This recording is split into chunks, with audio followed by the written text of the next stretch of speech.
चोरी चारी करते थे यहाँ पे। कहते सरकार को अपनी जगह चाहिए, वो ले ली उसने और क्या करेंगे। तो सुपरवाइजर है ये खत्ता का भी, इसका भी जी, उसने भी बोला था कि ये नहीं तोड़ेगा, ये तो सरकारी का है, ये एमसीडी का है, ये नहीं तोड़ेगा, इसलिए हमने सामान नहीं हटाया। अरे सबका फायदा पे टोक रहे सड़क पे तो लोग का लाग दे दिया। अब बारिश हो रहा है, अब बिक रहे, मस्त में नहा रहे हैं बस।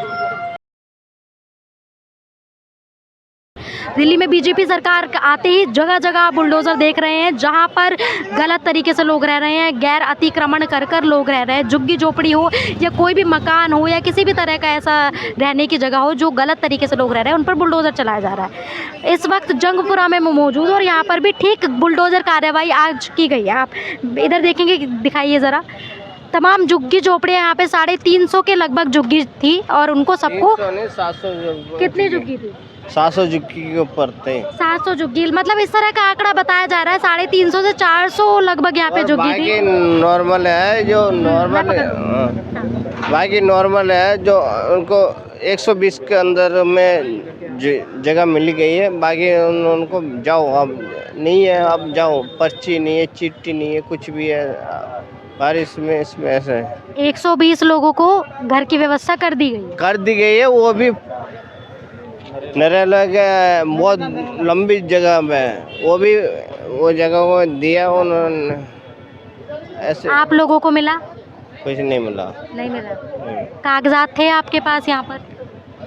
हमारा बात तो बहुत पुराना कागज है, क्योंकि सरकार का तो ये कहना है ना, जो यहाँ पर कागजात दिखाएंगे, जिनके पास डॉक्यूमेंट्स होंगे, उनको हम शिफ्ट करेंगे अपनी जिम्मेदारी पे। ऐसे सरकार ऐसे कुछ नहीं है, ये सरकार। क्या बात रही होगी भाई साहब, क्या बात रही होगी? मतलब आप लोगों को मिला है? मुझे नहीं पता, मुझे नहीं पता। आप यहाँ के नहीं? मैं लास्ट में नगर रहता। सरकार की कार्यवाही को किस तरह से देखते हैं? हमें नहीं पता इस चीज़ का। ठीक हो रहा है ये बुलडोजर जो चल रहा है? वो तो बुलडोजर टूटा था यहाँ पर, पुलिस सब आई थी यहाँ पे।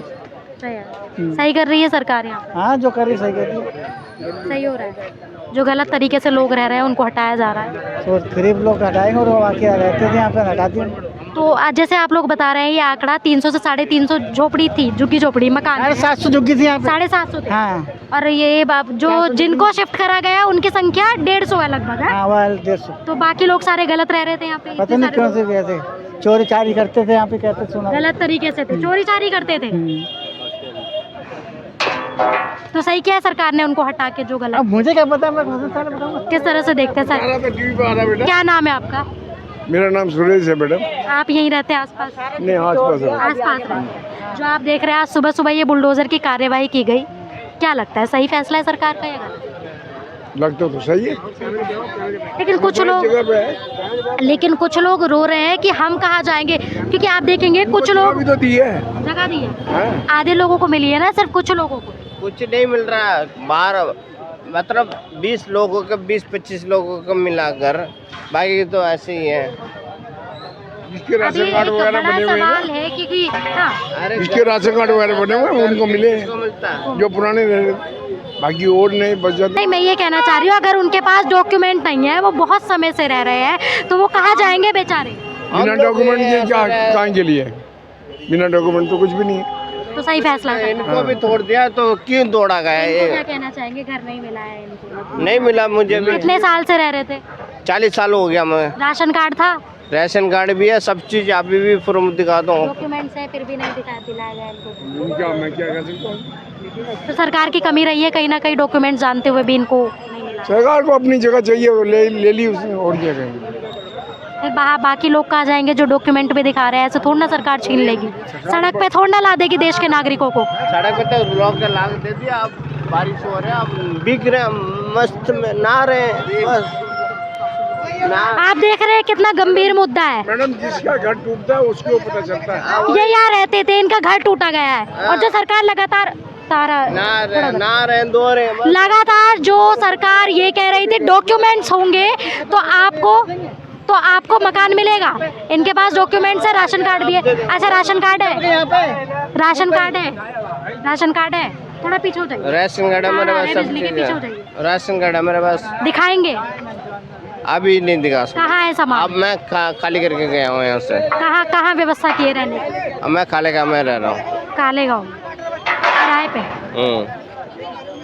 किसी से भी पूछ लो, कोई किसी से भी पूछ लो, ये बंदा कहाँ रहता है, वो हर कोई डॉक्यूमेंट्स जवाब थे दे- आपके हाँ, सारा। तो देखिए ऐसे कुछ लोग भी हैं, हालांकि ठीक है सरकार की ज़मीन है, वो अपनी ज़मीन पर जो करना चाहे वो कर सकती है, वो कर सकती लोगों को शिफ्ट करा गया है, लेकिन ऐसे लोग भी थे जिनके पास डॉक्यूमेंट्स थे, राशन कार्ड था या और बाकी डॉक्यूमेंट्स, उनको जगह नहीं दी गई है। चुनिंदा लोगों को, चुनिंदा परिवारों को, 100 से 150 लोगों को जो है शिफ्ट किया गया है नरेला की तरफ या 1-2 जगह और। तो ऐसी जो सवाल है, नहीं है किसकी अभी। अब ये बहुत बड़ा गंभीर मुद्दा है कि वो लोग कहाँ जाएंगे। क्या कह रहे हैं? टेम्पो वालों को भी तो देखो, जहाँ 400 रुपये लगते हैं वहाँ 2-2 हज़ार रुपये मांग रहे, और वो डबल पैसे मांग रहे। शिफ्ट करने के वो भी फायदा उठा रहे हैं। हाँ, फायदा बस। उठा रहे, सबका फायदा पे टोक रहे हैं। गरीब आदमी अपने घर गरीब से अपना देखो, गरीब आदमी अपना आया, चलो सामान जो शिफ्ट करके चला जाएंगे अपना अपना घर में, वो भी फायदा उठा रहे हैं। 500 रुपये लगते हैं वहाँ 2,000 रुपये। 2,000 रुपये दो, अब देंगे तब ले जाएंगे, नहीं तो हम छोड़ो, यहाँ छोड़ के जाएंगे हम लोग। और सामान भी नहीं छोड़ सकते, सामान भी नहीं छोड़ सकते, सही बात। ये भी तो समझ रहे हो ना। कुछ भी है, जमान जो चीज़ है, अगर मेहनत लगाया। तो 2 मुद्दे मैंने यहाँ पर ग्राउंड रिपोर्ट पर दिखाए। एक तो वो जिनके पास डॉक्यूमेंट्स हैं, अभी भी उनको घर नहीं मिले हैं, वो बेचारे जैसे तैसे करके अपना ठिकाना ढूंढ रहे हैं, शिफ्ट हो रहे हैं यहाँ से। और दूसरा सवाल ये, यहाँ पर इस तरह के हालात हैं कि यहाँ पर जो ऑटो वाले हैं, जब सामान शिफ्ट करने की बारी आती है, आप देखेंगे जिस तरह से DCM या अन्य वाहन के माध्यम से ये अपना सामान जो है दूसरी जगह पर शिफ्ट कर रहे हैं, तो वो औने के पौने दाम बता रहे हैं। जहाँ पर 500 रुपये किराया है सामान शिफ्ट करने का, वो 2,000 रुपये मांग रहे हैं। इस तरह की जो है यहाँ पर माहौल हो गया, हर कोई जो है लूटने के फिर बढ़ता जा रहा खर्चा, जो इतना बढ़ता जा रहा है। आंटी कहाँ शिफ्ट कर रहे हैं आप, कहाँ जा रहे हैं? नहीं, हमको नहीं पता जी। मकान मिला है कि नहीं आपको? नहीं मिला। देख रहे हैं अभी भी कुछ लोग ऐसे हैं जिनको मकान नहीं दिया गया है। यहाँ पे तो है ना, सब लोग कह रहे थे जो फॉर्म आप भर देंगे, अप्लाई कर देंगे तो आपको मकान दिया जाएगा। कर दिया था, मिला नहीं है। आपने अप्लाई किया था? डॉक्यूमेंट्स थे आपके पास? वो वोट का कार्ड नहीं था, वोट का ID, वोटर ID कार्ड नहीं था आपके पास? आसाम का था। आसाम का था। तो आप कहाँ जाने की व्यवस्था की है? अभी गाँव जाना पड़ेगा आसाम। घर जाएंगे आसाम? आसाम में अपना घर है? यहाँ कैसे आए थे, काम के सिलसिले में? काम ये सिलसिला का ये साफ करा था हमने, और ये खाता में कूड़ा उठाया था, तो इधर रहने के लिए दिया था, अभी तोड़ दिया, अभी फिर गाँव जाना पड़ेगा। कितने साल से रह रहे हैं? अभी 8 साल से रह रहे। 8 साल से। क्या काम करते हैं यहाँ पे? ये सिलसिला साफ करा था और सफाई ये का काम। कूड़ा उठाया था। अब फिर आसाम जाएंगे? यहाँ पे कहीं और नहीं रहेंगे किराया वगैरह पे? या फिर किराए पे लूँगी तो फिर पैसा कहाँ मिलेगा, ये काम तो सारा हट गया। और किराए पे रहने में तो अभी 7-8 हज़ार रुपये। कितना कमा लेते हैं दिन भर में या महीने में? महीना में ऐसे होता है 7-8 हज़ार रुपये। 7-8 हज़ार। परिवार में कितने लोग हैं? 4 लोग हैं, 4 लोग। 2 बच्चे हैं, हम 2 में बीवी। दोनों मियाँ बीवी दोनों काम करते हैं? असम में और बड़ा परिवार है या आप 4 लोग? ये 4 लोग हैं। 4 लोग हैं। असम जाएंगे अब आप? वो ससुराल है, सास है। अच्छा, ससुराल है। तो यहाँ पति को लेकर यहाँ आ गए होंगे काम काज के सिलसिले में। तो इस तरह की परिवार की आप बीती है जो यहाँ पर लगभग 7-8 साल से रह रहे थे, काम काज कर रहे थे। जिस तरह से आप देखेंगे दिल्ली ऐसा शहर है कि जगह जगह से लोग आते हैं, यूपी हो, बिहार हो, असम हो, केरल हो, काम की तलाश में, क्योंकि यहाँ पर कामकाज के सिलसिले में लोग आते हैं। 7-8 साल से ये आए हुए थे यहाँ पर और लगभग 7-8 हज़ार रुपये ही महीने में ये कमा लेते थे। अब इनके पास रहने के लिए कुछ नहीं है, क्योंकि इनके पास जो है वोटर ID कार्ड या कंप्लीट डॉक्यूमेंट्स नहीं थे। अब ये बेचारे जो है वापस जाने की अपनी व्यवस्था कर रहे हैं, आसाम जाने की वापस से। तो जो 7-8 साल में इन्होंने अपना यहाँ पर चीज़ें बनाई थी, यहाँ पर रहने की चीज़ें की थी, सब कुछ पुराना हो जाएगा, सब कुछ बेकार जाएगा। वापस से ये अपने ही गाँव में लौट जाएंगे दोबारा से। और हमारा सामान भी नुकसान हो गया, बहुत सारा सामान नुकसान हो गया है। लोगों ने कह रहे ये MCD का, ये तो तोड़ेगा नहीं, तो फिर हम किसने कहा नहीं तोड़ेंगे? सब ने बोला था। अब मुझे एक बात बताइए, जब आप लोगों के पास रात यहाँ पर आए थे और आपको जो है बताया गया था सुबह बुलडोजर चल जाए, तो सुपरवाइजर है ये खत्ता का भी, इसका भी जी, उसने भी बोला था कह रहा ये नहीं तोड़ेगा, ये तो सरकारी का है, ये MCD का है, ये नहीं तोड़ेगा, इसलिए हमने सामान नहीं हटाया।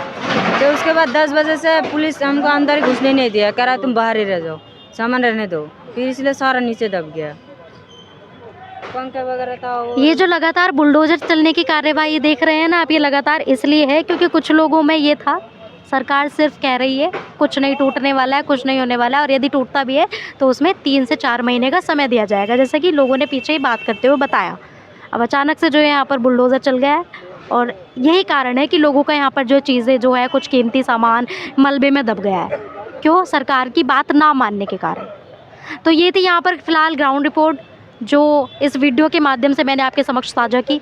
इस पर आपकी क्या राय है कमेंट सेक्शन में मुझे ज़रूर बताइए और तब तक के लिए बने रहिए मेरे साथ।